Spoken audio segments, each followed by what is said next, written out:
netong kupal boat na to. Bale, eto pre, eto yung pinaka magiging nasa hulihan ng ating bangka. Bale, pako lang yung pinakang kulang dito pre, tapos yung pinakang bracing niya. Pagkatapos naming buuhin yung mga kahoy, sinukatan na namin ito. Kasi lalagyan namin to ng butas sa may gitna, tapos doon namin nilalagay yung pinakang tornilyo. Hindi kasi pwedeng basta nakapako lang pre, kasi nga malakas yung pressure ng tubig. Kaso ang problema nga lang pre, wala pa nga lang kaming eksaktong tornilyo na magkakasya dito. Pero sa bagay nga naman, mas maganda na may butas na kagad dito. Para kapag nakalagay na yung cover, wala nang hassle sa pagbutas. Pagkatapos ay gumawa naman kami ng pinakang bracing nito. Bale, isang kahoy lang muna pre, kasi nga suporta lang naman ito. Nakakatawa talaga dahil unti-unti na tayo nagiging kalpentero. Talagang ano na ako pre, construction worker na talaga ako pre. Pinakuha na muna namin ito pansamantala. Pagkatapos ay pinakainis na namin ito.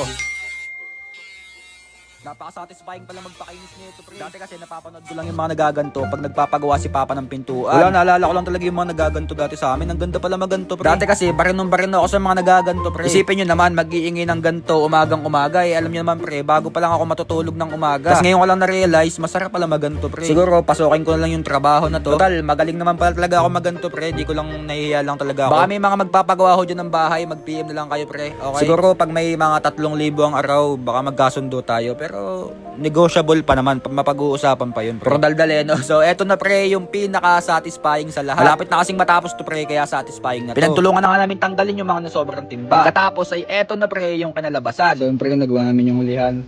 So, eto yung pinakahulihan na ito guys, eto. Ayan, ito yung pinakahulihan pre. Ayan, kompleto na yung lahat. May tindig na kahit pa paano, no? Ayan. Diba? So ayun lang pre. Hindi na namin kinaya kasi nag-overtime na mag alas 10 na.